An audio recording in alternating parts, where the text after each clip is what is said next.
welcome to another edition of Play It Through, and on this edition it's Flying Dragon, the Secret Scroll, brought to us by Culture Brain. Flying Dragon is part of a Japanese series of games called Hiroyo no Ken. While 2 sequels of this game were made, only 1 sequel made it to North America. However, it was a combination of both the second and third games in one, called Flying Warriors.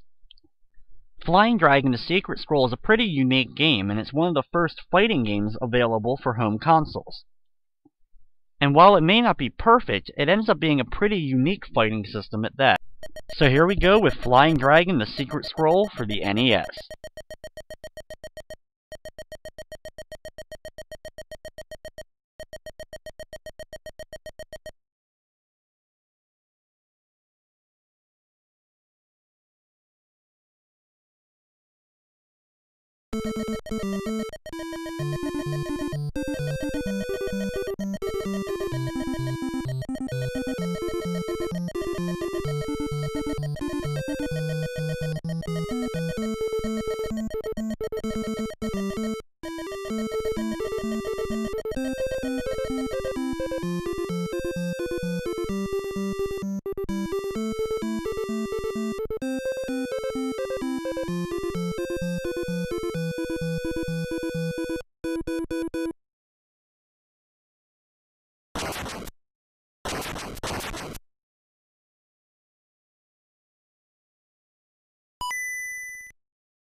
As we start up the game, you can play as 2 difficulties, beginner or professional, as well as enter a password if you want to. While playing through the game multiple times, I really didn't see too much difference between the professional and beginner difficulties, so I'm just going to start on professional mode. In order to complete the game fully, you actually have to beat it twice. On the second gameplay, you can find 4 crystal balls that you can't find in the first play, in which case then you get the true ending. The stages are broken up into 2 different types. You have the journey levels, as well as you have the actual tournament stages. In the journey levels, you must defeat a few enemies in order to get a boss character to appear. By defeating the bosses, you get an item. There's 5 items that you need to collect in order to open up the exit at the end of the journey stage. If you don't defeat all 5 bosses and get the items that you need, you'll have to loop around the stage again in order to get back to the exit and exit that way. There's several different items to collect, including the one I have right now, the shield, which protects you and allows you to hit enemies from the front, defeating them instantly. However, if you do end up getting hit by any enemy, you end up losing it. You fight most of the bosses over and over again in each of the journey stages, so I'll get the strategies and other things about them as we go through the levels. The best strategy for getting these bosses to appear, however, is just to stand still and wait for the normal enemies to come your way, defeat them, and then when the boss appears, then go after it. After you defeat the 3rd enemy in the stage, you end up getting a beam that shoots out of your hands. Once you have the beam that shoots out of your hands, you then can hit enemies from a longer distance, and thus you also get an upgrade to it as your 4th item. After you defeat the 5th and final boss of the stage, you then get the item in the scroll which allows you to exit the stage.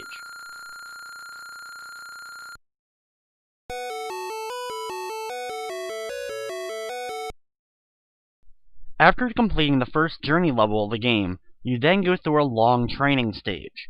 The training stage happens no matter whether you pick beginner or professional mode, you'll have to go through this. But thankfully, on your second playthrough, when you go back through the game, you don't actually have to redo this part, at least.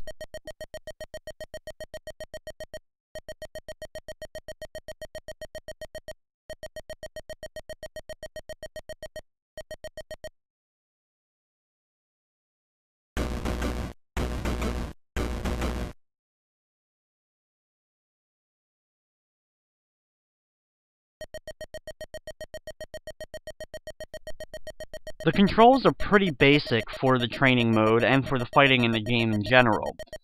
You have a target that will appear on the enemy or yourself. If it's on yourself, you'll have to defend, and if it's on the attacker, you'll have the opportunity to deliver an attack to him. In order to defend, all you have to press is up to block your head, down to block your legs, and hold right in order to block your center. You then repeat the same thing by holding the right direction and pressing the attack button in order to deliver your attacks up to the top. It takes a little bit getting used to, but it's kind of like a weird Simon Says type thing. Now, this doesn't guarantee that you will defend or that you will actually be able to hit the enemy, it just gives you the best opportunity to do so. As well as there are special moves to be pulled off as well in the game.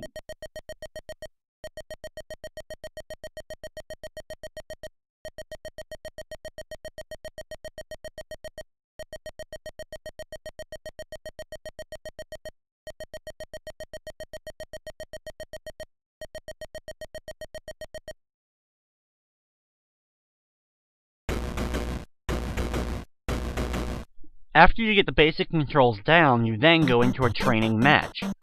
This ends up being the simplest and easiest fight in the game, of course, and just really gives you the opportunity to get down your basic attacks. The most important attack to really learn throughout the game is when you block upwards on punches straight to you. The enemy's fist will get stopped, and this will give you an opportunity to press the opposite direction you're going, and press the attack button again to pick up the enemy and throw it. This does a lot of damage to the enemy and ends up being one of the most effective ways to take out enemies in the whole game. When that opportunity arises, you want to make sure that you take advantage of it.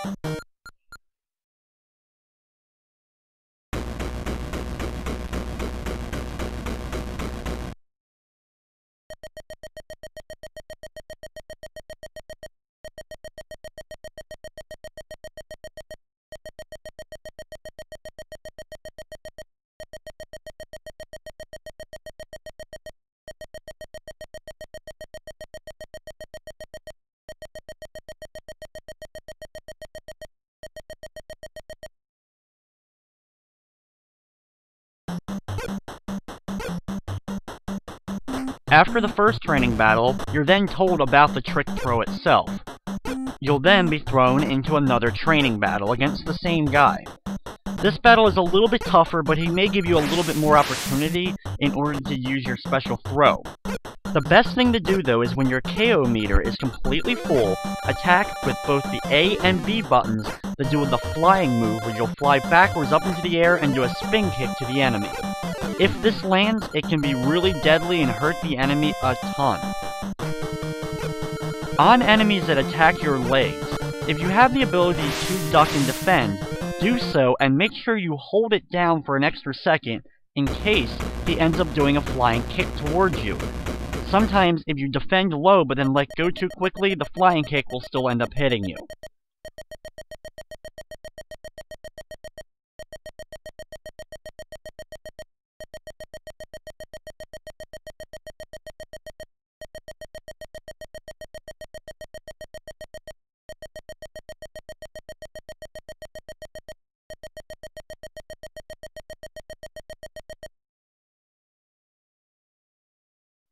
After the second training battle, you'll then fight the master who's been training you. Before this battle, he tells you about weak points and instant finishes. Weak points appear on certain enemies as a blue target instead of a normal red. You'll then have a short opportunity to deliver a hit to this. Sometimes, by hitting the weak point, you'll then unlock a star target. If a star target appears on an enemy, be sure to be very quick and hit the enemy in the star, and you'll instantly defeat him and win the battle.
We now find out about the Tusk soldiers. Now, they have stolen the secret scroll that we're trying to get back in the game, and they end up being the main enemies we fight in the tournament modes. In order to prove an enemy is a Tusk soldier, you actually have to do something special in the battle in order to get them to change forms. You must get them to change forms and defeat them in that form in order to actually get the object that you're trying to get. If you don't change them and get the item that way, you won't get the ending to the game.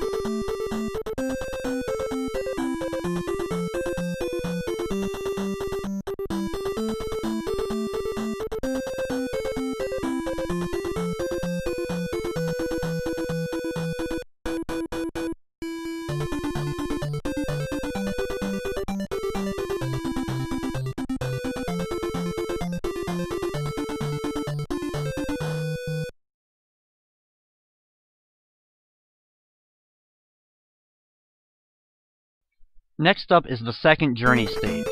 When you repeat the game and actually have to play through it again, this is the level you start at, so you don't have to do the first journey stage or the training mode again.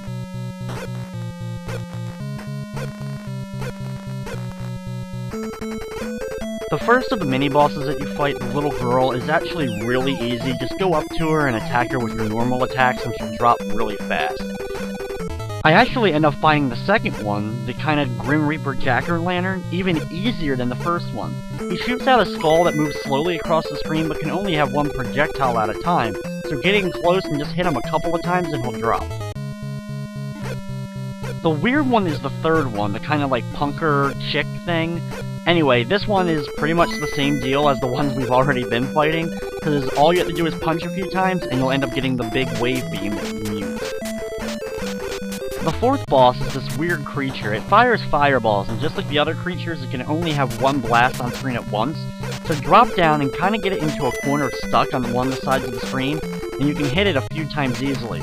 Just be careful that you don't accidentally knock any of the bosses completely off screen, because then they despawn and you won't be able to get the item from them, and you'll have to repeat the level around in order to finally get them to respawn.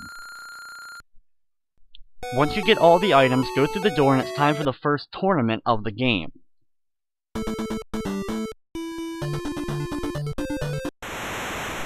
Now this is where all our skills of the training sessions really come in handy, and you'll have to actually start fighting here. At first, it starts off rather easy, as it's pretty much just wait for the target to appear, defend at the right spot, or attack at the right spot. However, most of the enemies in the game you'll find have a special move. This guy included. What he'll do is, he'll do a flying kick forward, in which case you can duck under, and then he'll fly off the opposite side of the screen and come down for a sweep kick. It can be tough to dodge this, but what you'll have to do is hold the duck button until he goes over you, and then as soon as he's past you, stand up and get ready to do a large jump attack, in which case you can jump over him. Like I mentioned earlier, the best defense for you is just to keep defending, and when you get that opportunity to block high and block his hands so you can flip him over, that's when you'll do the most damage to him.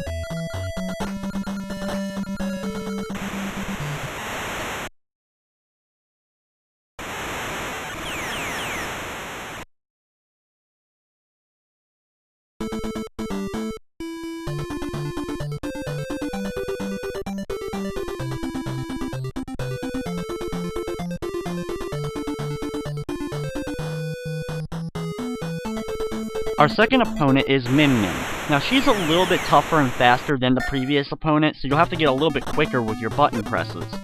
She also has a flying kick of her own, which can be pretty deadly, but she's really vulnerable to the throw. However, she can dodge our special kick really easily.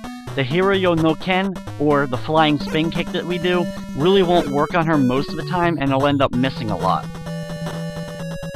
However, when you do get your KO meter filled up, you still want to go ahead and try to use it because it's still a really great move if hit. You'll also notice during these fights that different items may float across the screen from the side. If you grab one of these items, you'll replenish a certain amount of your health.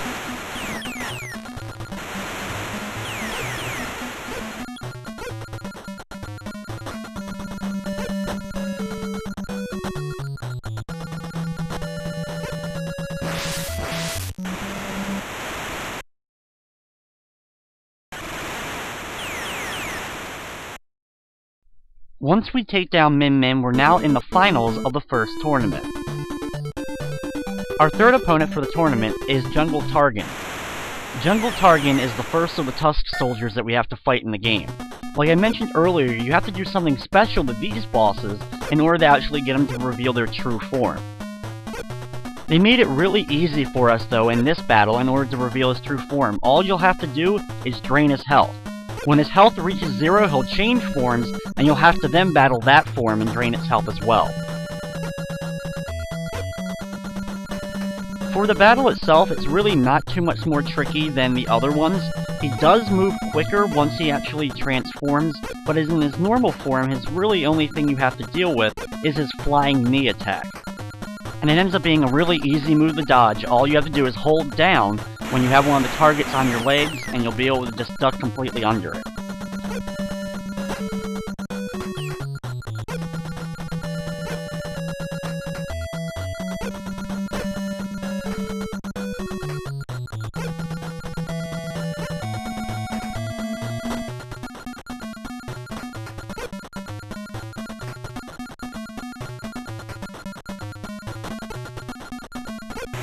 When you've drained all his health, he'll fall down and then he'll get immediately back up in his true form. This form is a lot tougher because he moves faster, and he can also do the Hiryo no Ken move to you as well. Most of these soldiers have the same basic set of moves. They'll do the Hiryo no Ken a lot to you, but their other main attack is they'll jump backwards and fire projectiles at you. They fire different sets of projectiles. Some you'll have to jump, and other ones you'll have to duck. However, your normal specials are still really useful against them, so just use your throw moves as well as your Hiryo no Ken when you get your full KO meter, and you shouldn't have too much trouble defeating them and getting another piece of the scroll, and moving on to the next journey level.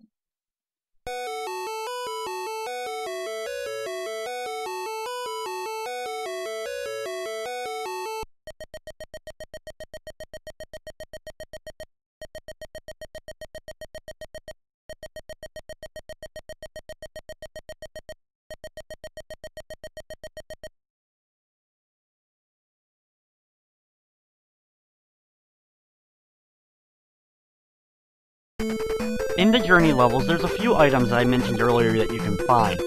Most of these are found by hitting the little statues that are in the background, and they really aren't needed, but they can be a little bit helpful, like the shield. The other thing you'll have to look out for is you can actually find these weird faces of Juan, which I have one in the lower left corner there. When these appear in the background, they're supposed to end up getting Juan to appear in order to give you like a hint on how to get one of the Tusk soldiers in order to change into their true form.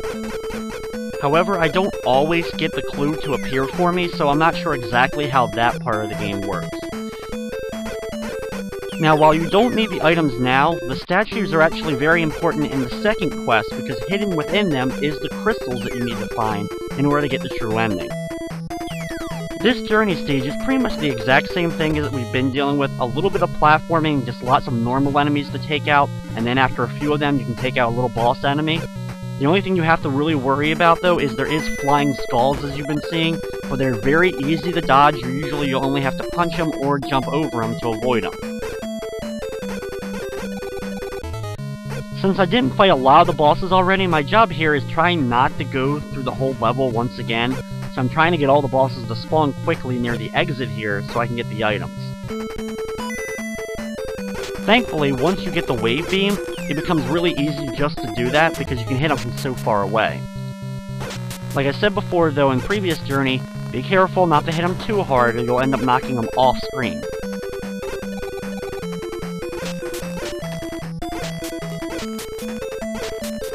The fifth enemy for this one is a little bit different. It's a giant demon that comes running at you. However, you can just keep firing the wave beam from the far left corner of the screen, and he works pretty much like that other flying monster we fought earlier. Once he's done, grab the item, go through the exit, and it's time for another tournament.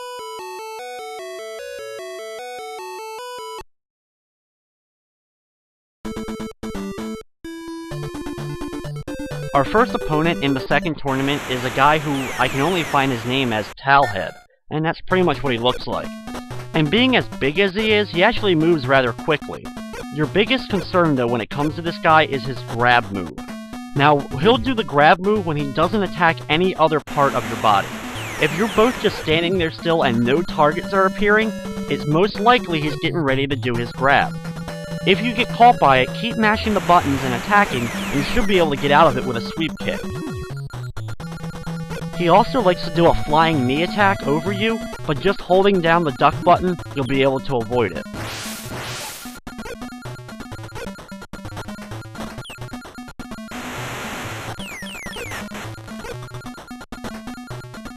If you're able to get your KO meter all the way up, the Hiryu no Ken is perfect against this guy.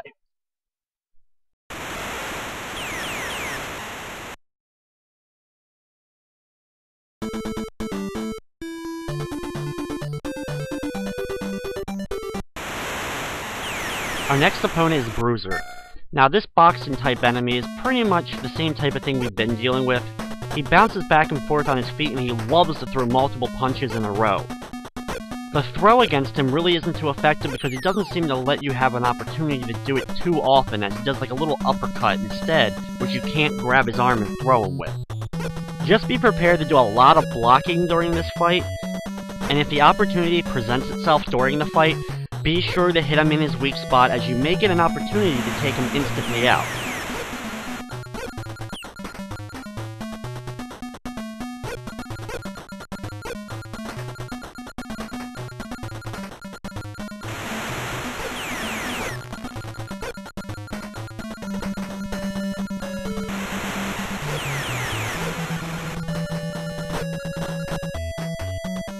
Because of the amount of attacks you really have to block and not getting the amount of opportunities that you've got in the other ones, this battle will probably be the longest one you've dealt with so far.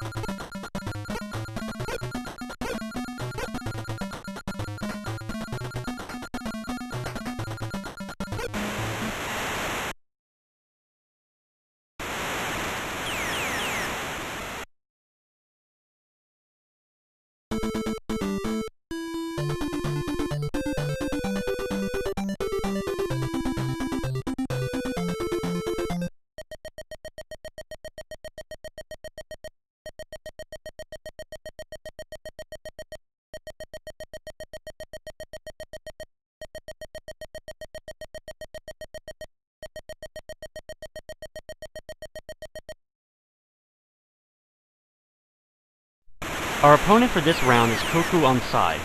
Now this battle is actually really easy once again in order to get his true form to appear. What you'll have to do is keep backing away and dodging all his attacks for a short period of time. After blocking and dodging for a certain amount of time, a red star will appear on his body. If you're able to hit it, he'll instantly transform into his true form for you to start the battle with.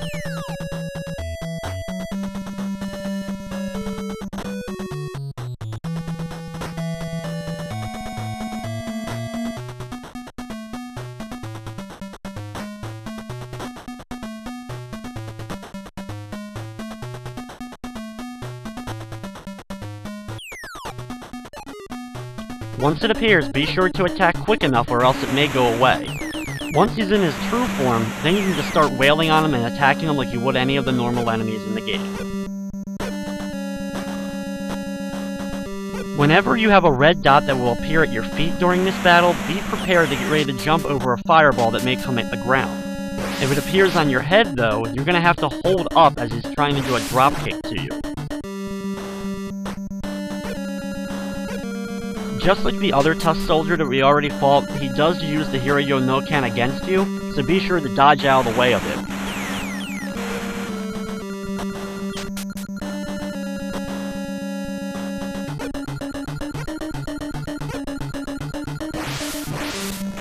Once you're able to defeat him, you'll get the next piece of the scroll and we move on to another journey level.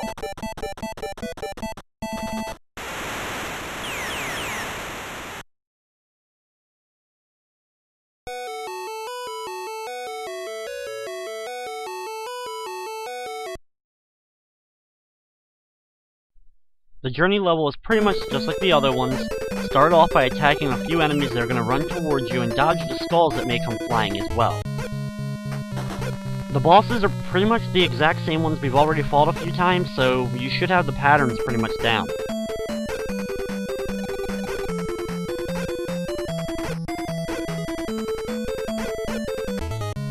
At this point, though, the journey levels become pretty much boring because you're just fighting the same things over and over again, so just try to make them go by as fast as possible. The jumping controls in the game aren't that fluid, so you'll have to be a little bit careful when it comes to platforming, but other than that, it should be just as simple as the other ones.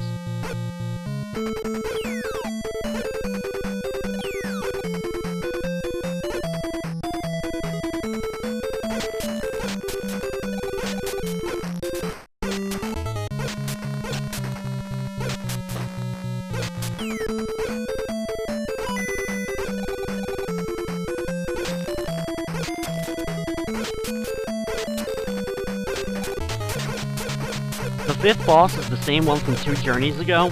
Just get to the left side of the screen and keep pelting him with your different projectiles, and he'll go down rather fast.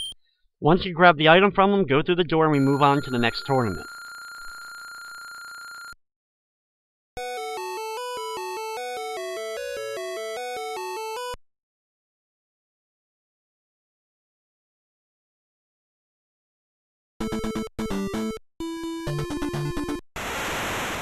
The first round opponent for this tournament is the Masked Boxer, who pretty much is just Bruiser with a mask on.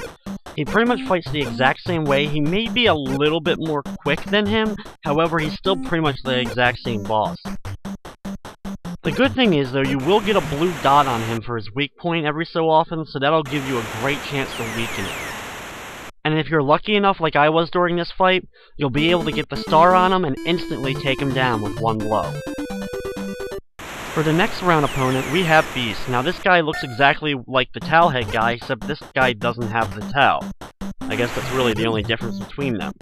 However, all you really have to do is jump away when no red dots appear on him, or else you will be able to get grabbed just like before. And if you do get grabbed, just keep mashing the buttons to try to get away from it. You should have a good amount of opportunity during this fight in order to hit the hero Yonoken, or be able to grab his arm and flip him over you.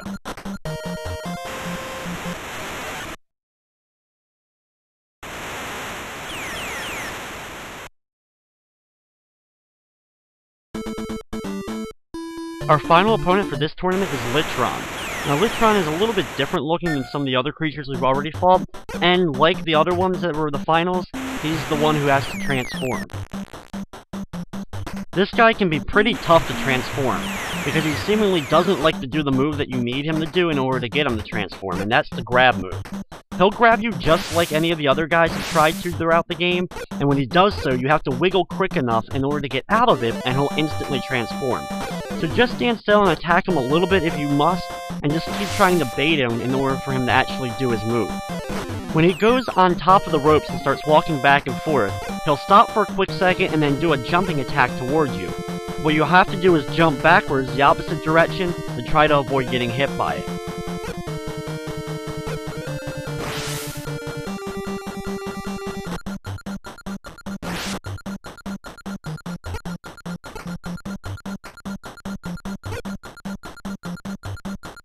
Finally, after no dots appear, he'll try to grab you, I'm able to wiggle out of it, and he instantly transforms. Now, this is pretty much the exact same battle as we were just doing, you just have to worry about him using the hero Yonoken against you, as well as the fireball projectiles he'll throw out.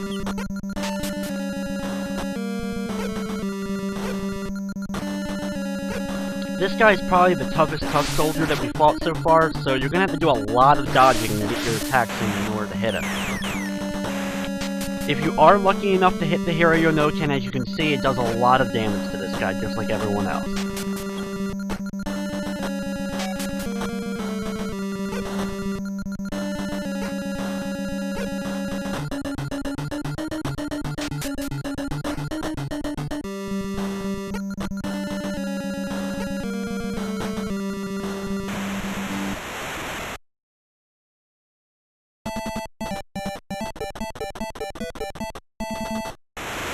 After dodging a lot of fireballs and defeating this guy, we get our next piece of the scroll and we move on to the final journey stage of the game.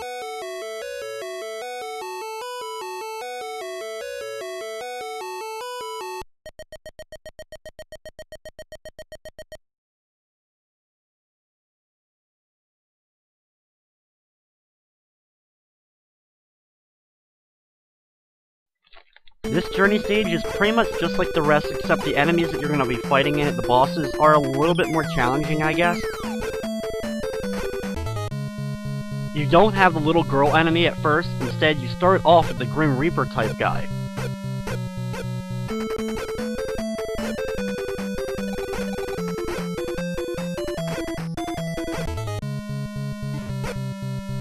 Next up is that punk chick type boss. As you can pretty much see though, the order of the enemies just shifted slightly. Instead of having the little girl, you start off with the Grim Reaper guy, and it just goes down from there. Be careful when of course moving across some platforms and don't accidentally fall down into the pits here. The next boss up, you'll have to fight the giant flying creature without your flying beam here. Defeat him and you'll get the beam so you can use it on the next guys.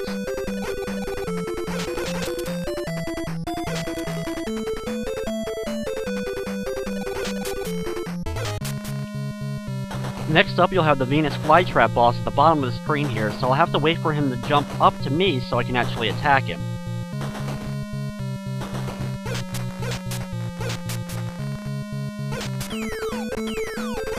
After defeating him, continue walking forward and defeat the rest of the enemies that may get in your path, and then get ready for another one of those flying enemies, that weird demon-looking one that we fought earlier as well. Just keep blasting him from the left side of the screen, and once he's taken care of, you can grab the item from him, go through the exit, and it's time for the final tournament.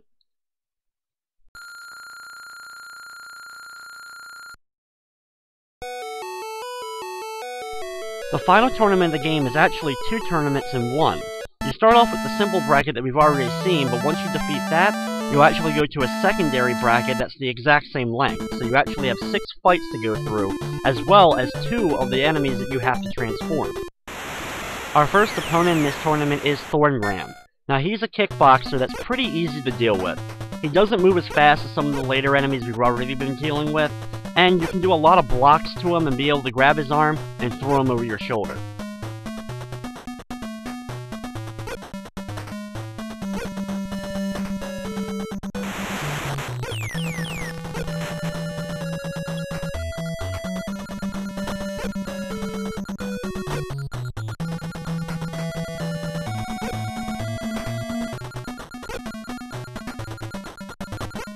Just like all the other battles in the game, keep on your defense, and you shouldn't have too much trouble getting past this guy.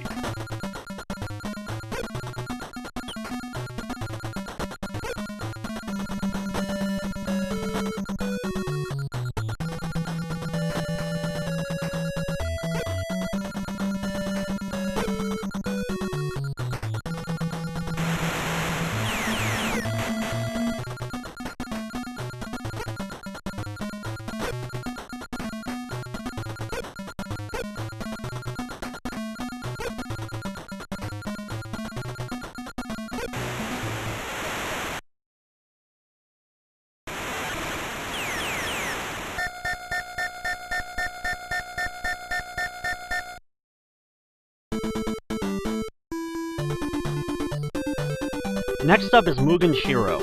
Now this guy is actually one of those Tusk soldiers, so you're going to actually have to transform this guy. It's the first time in the second round we've had to do this in the game. In order to defeat this guy, you'll actually have to beat him with the Hiryu no Ken. Now that can be a little bit tricky to build up, and he does to do this flying drop kick over and over again that we saw early on in the game, and you'll have to do a lot of jumps in order to avoid it. You have to be careful and slowly drain down his health until the opportunity arises that you actually can hit him and actually beat him with your kick. If a red star appears on his body after doing a Hiryu no Ken or any other move, be sure not to hit it unless you can hit it with the special move. If you beat him by doing the throw or normal attack, you won't end up getting the item you need and won't be able to complete it.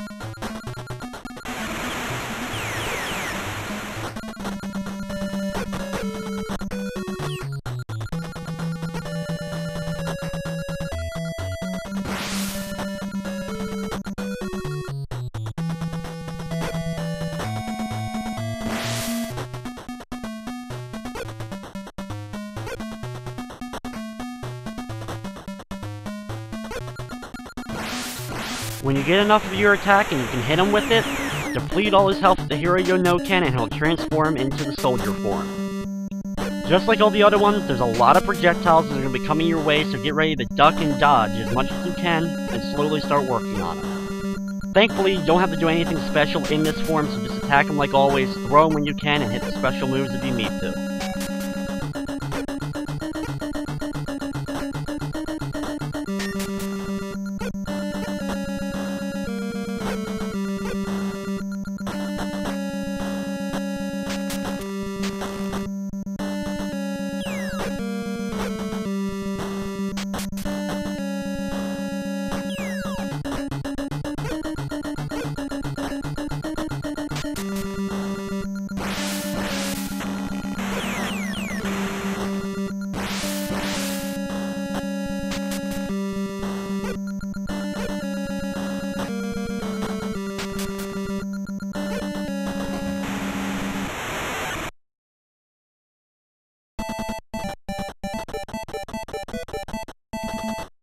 Once we're finally able to beat him, we get our next scroll, and you can see that we actually change color at this point to red. And now we move on to the finals of the first bracket of the tournament. Our finals opponent for this area is Turbentron. He's pretty much a masked version, or a different type of masked version, of the Litron boss that we fought as the finals of the last tournament.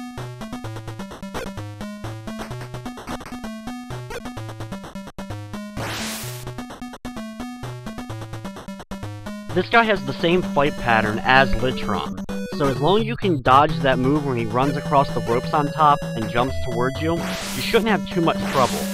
His other big move that Litron also did is that flying head move where he kind of flies like Raiden from Mortal Kombat. Just be sure that if you get hit by it, that you're able to recover nicely and get ready to start dodging again.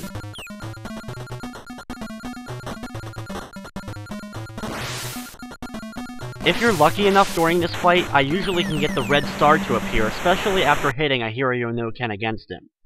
Once he's done, we move on to the second bracket.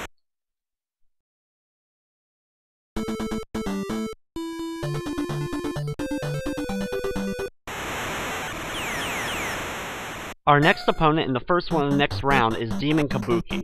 Now this is one of those big giant type guys that likes to grab you, and he actually ends up being really easy to transform. All you have to do is wait for him to go for your head with his grab, block it with your hand, and do the trick throw. As soon as he stands back up, he'll go for it again. Block it, throw him, and then you'll have a blue dot appear on him, hit it, and he'll transform.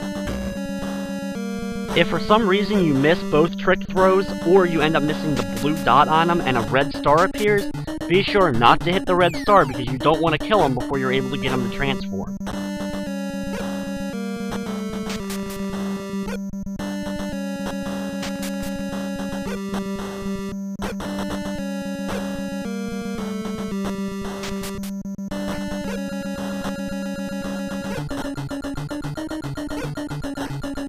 The battle from this point on is pretty much just like all the other soldiers, so use your Hero no Ken when you can build up your KO meter, and just keep dodging and jumping a lot.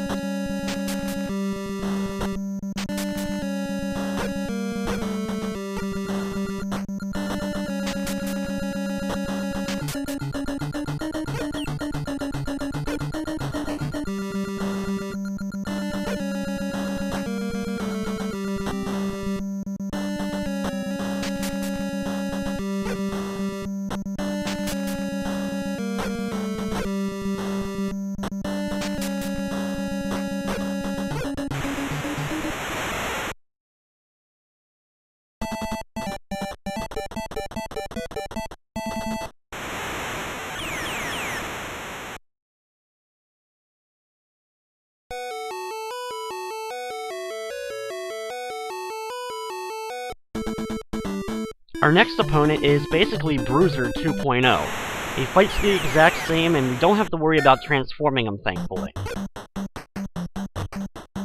The only thing bad about this fight is you're gonna have to dodge a lot, and you're gonna have to block a lot of his punches.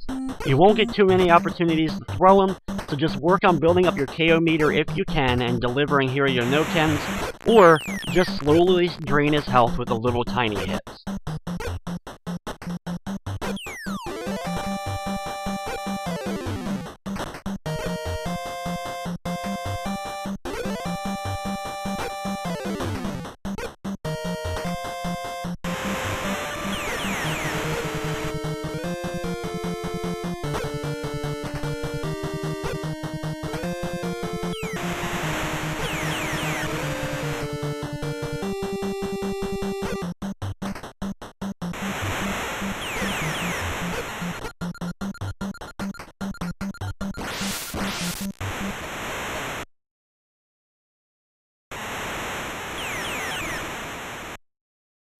Once you finally take care of them, it's time for the finals of the tournament and the final boss of the game.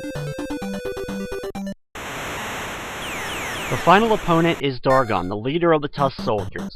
Now this guy being the leader of the soldiers, he can also transform into one, and you'll have to do that to defeat him. However, the game thankfully made it easy for you, because all you have to do, like the first guy, is drain his health all the way, and once his meter's been depleted, he'll change into his other form.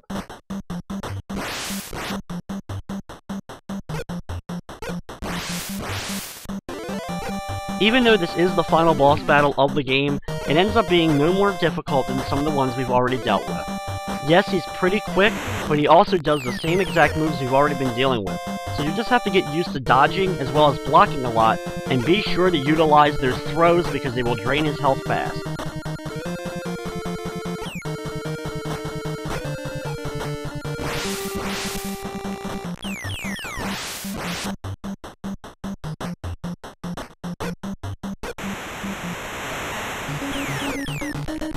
Once he transforms, of course, he gets a full health bar back, and then he's going to start launching those fireballs at you a lot. His other big thing, of course, is the Hero no Ken, so be sure if he goes up in the air that you're ready to jump backwards so you can avoid him. If you're able to dodge his special and deliver one of your own, you'll get rid of a lot of his health fast.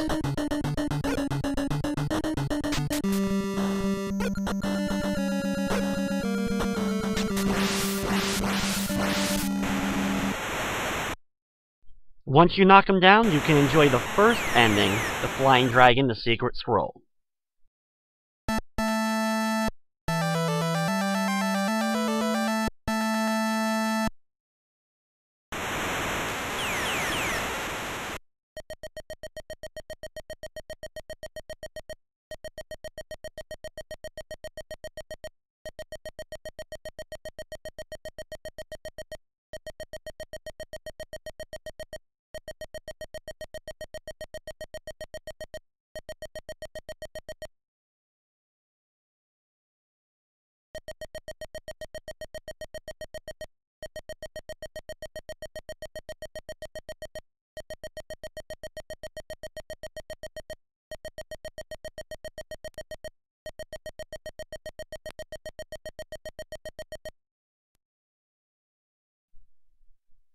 So after all that, we find out we actually defeated a fake Dargon, and we'll actually have to go through the whole thing again in order to get the real Secret Scroll and get these crystal balls along the way as well.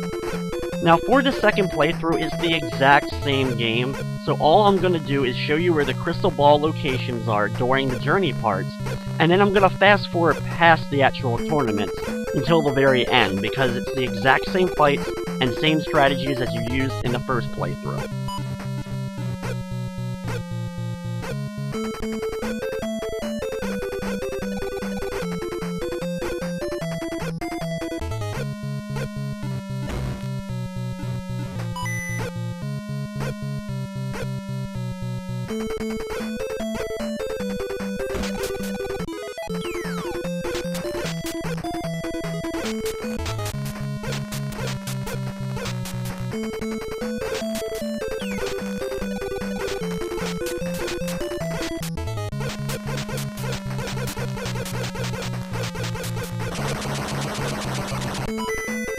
All the normal bosses that you fight throughout each level, you'll have to defeat them just like before, but when you get here, attack this totem on the second platform and jump up and grab the pearl.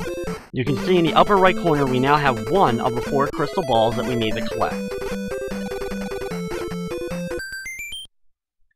As we begin the second journey that you go through in the second quest, just start off on the left side of the screen and wait for some enemies to come towards you so you can start baiting those bosses to appear, so you can start getting the items.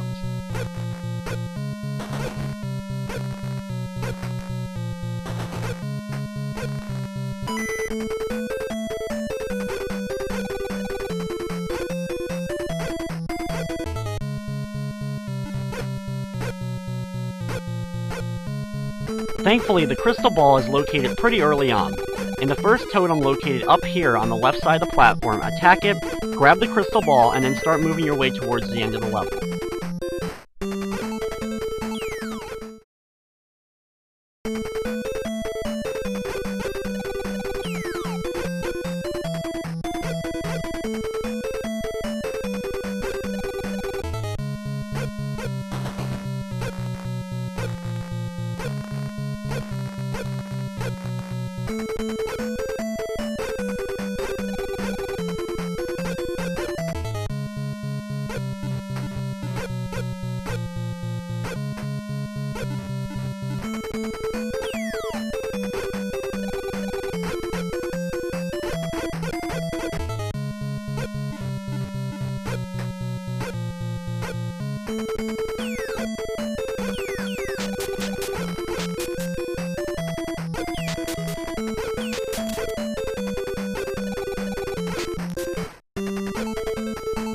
In the next journey, get up to these 3 totems and attack the last one in the row in order to grab the crystal ball here.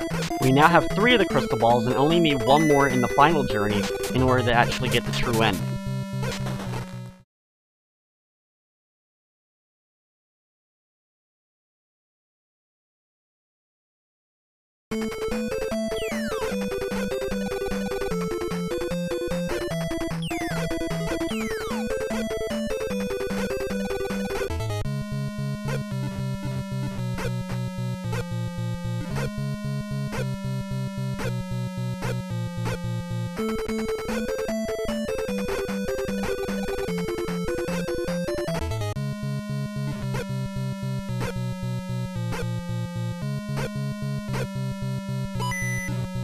During the final journey, just stay to the left side and try to get as many of the bosses taken care of early on, so you don't have to worry about getting them as you get to the large pit areas of the stage.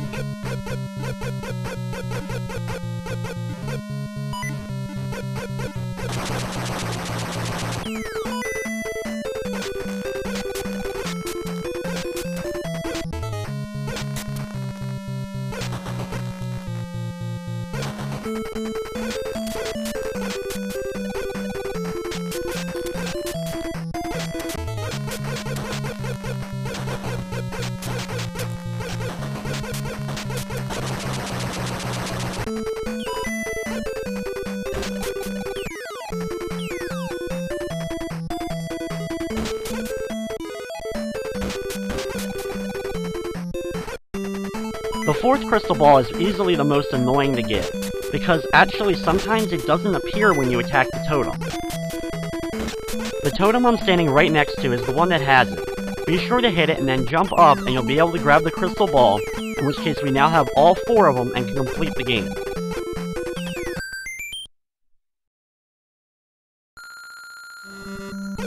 The final tournament will go exactly the same as it did the first time, with the same enemies that you have to fight and pretty much the exact same strategies. So once you're able to beat Dargon for the 2nd time, you can enjoy the true ending.